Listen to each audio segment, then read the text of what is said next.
I got engaged to Mitchell, my boyfriend of 2 years, during a quiet weekend at a lakeside cabin. We were both 29. He'd packed a small dinner and proposed just after sunset, on the dock with nobody around but a few lazy ducks floating by.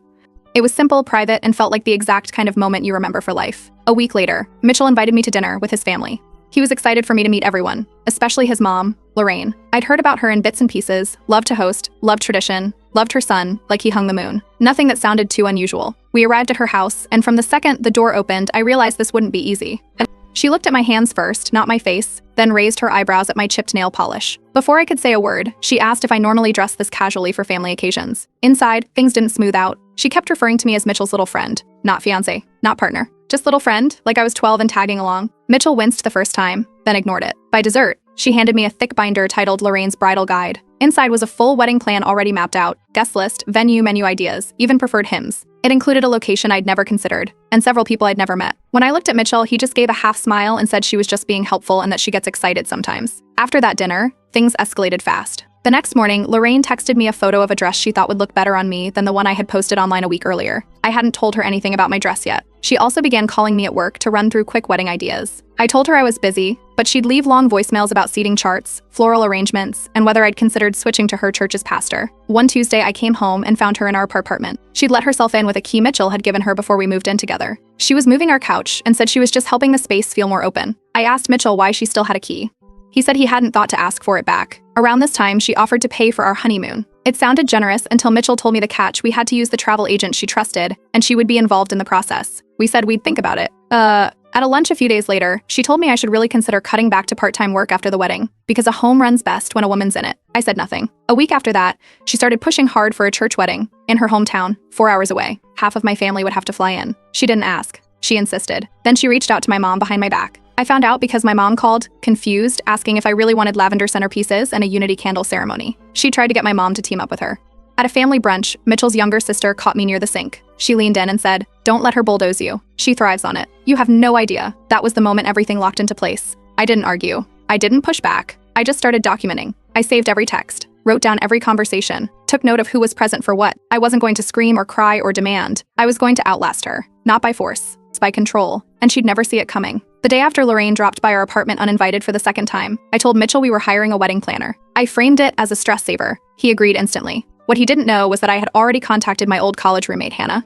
She knew exactly what kind of person Lorraine was after 5 minutes on the phone. I gave her one specific instruction: never take a live call from Lorraine. Straight to voicemail, every time. We had another quiet talk about the honeymoon offer, too. We thanked Lorraine, made polite noises, then booked a smaller, simpler trip with our own savings. We left the receipt folded in a drawer and never mentioned it again. When she eventually asked what we decided, Mitchell told her we were still finalizing the details. From that point on, I started giving her harmless, outdated updates. Told her the cake flavor had been chosen, it hadn't. Said we were looking at a florist, she suggested we weren't. Let her talk in circles while I took notes and kept her 3 steps behind. That week, I noticed something strange. A framed photo on our shelf had shifted. A small vase I kept near the kitchen window was turned around. Mitchell hadn't moved them. I checked the hallway camera feed. Nothing, because we didn't have one yet. I ordered a cheap doorbell camera that same night. Installed it by the weekend. 4 days later, I caught her. She used the old key, walked in mid-afternoon, and spent 15 minutes tying up. When I confronted her about it calmly, she said she was checking if we needed groceries. I told her we didn't. That led to another long night with Mitchell. He asked me to be patient, that his mom just had a hard time letting go. I told him I wouldn't stop him from seeing her, but she wasn't walking into our apartment again unless I said so. He didn't argue. A week later, Lorraine invited us for dinner. I agreed to go, just to avoid escalation. She cooked something elaborate, like always. It wasn't until I took a bite that I realized she had spiced the dish exactly how I couldn't eat it. Same ingredient I'd told her about before.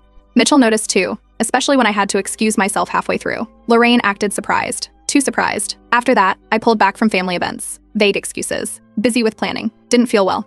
But I started meeting up with Mitchell's sister separately. She invited me for coffee. His brother asked me to help pick a birthday gift. The more I spent time with them, the clearer it became Lorraine wasn't just difficult with me. She was a storm that passed through everyone's lives. Without me present at big dinners, Lorraine flailed. She tried to take over conversations, but they wouldn't hold. She didn't have a foil anymore. The drama had thinned out.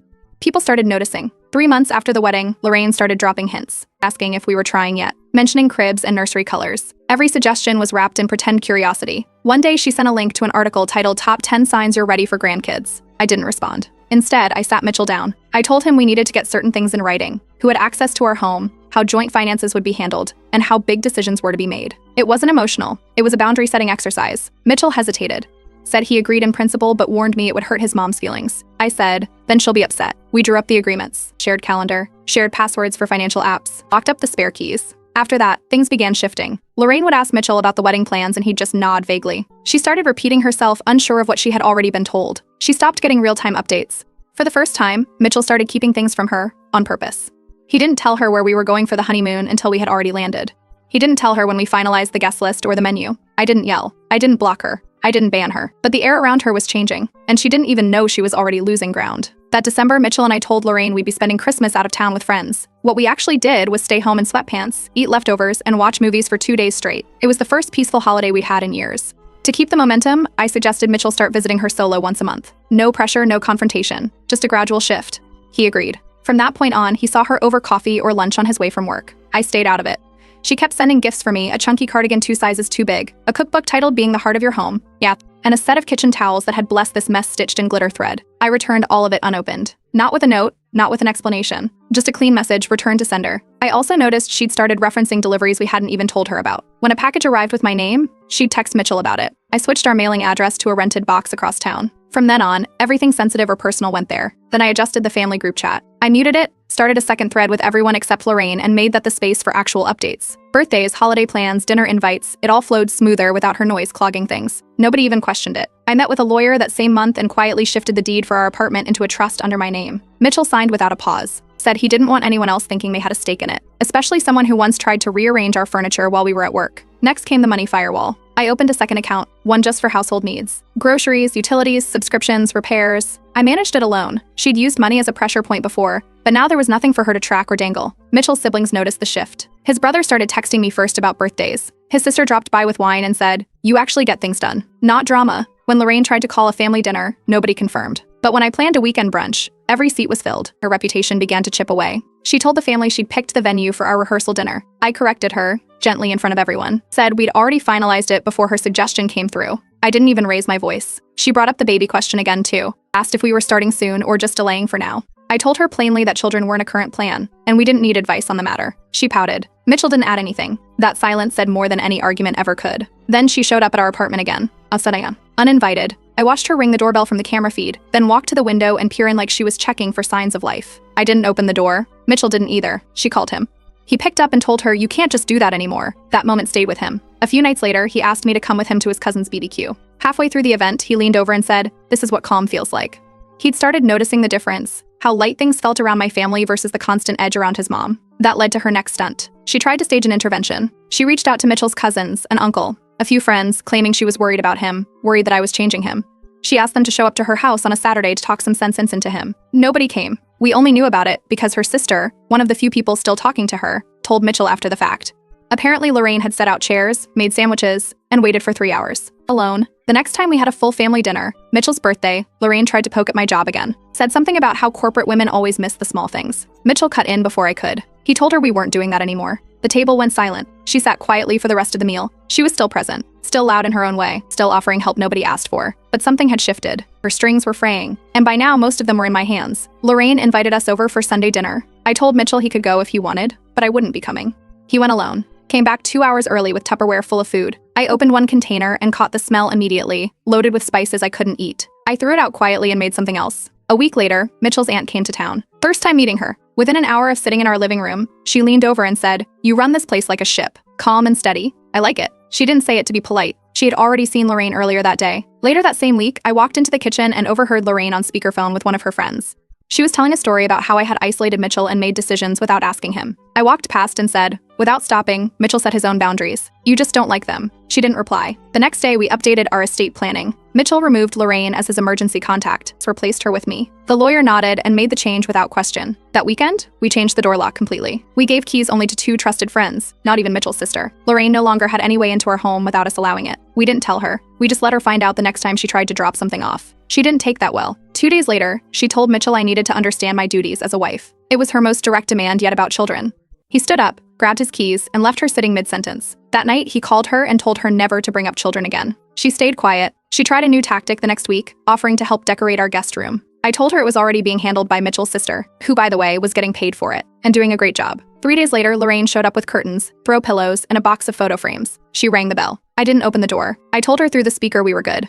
Thanks, but no thanks. Mitchell watched the feed on his phone and didn't say a word. Over time, he started noticing the pattern, and how her help always came with a string. How nothing was ever just generous. It was a hook. He didn't argue about it anymore. He just took it in and stayed quiet. At a family dinner, she tried again, this time with seating. She moved the place cards to put herself between us. I walked in, switched them back, and sat Mitchell beside me. Nobody said anything. Nobody needed to. She offered to pay for a small kitchen upgrade soon after. Said she just wanted to contribute. We mailed the check back with a handwritten note that read, "We've got this." Mitchell's dad, who had been divorced from Lorraine for years, called to tell us he was updating his will. He was leaving everything to Mitchell and his sister. Lorraine's name wouldn't appear. He'd seen enough. The next time Lorraine called, her voice was softer. She kept the call under 3 minutes. No digs. Any? No suggestions. Just small talk. It wasn't peace.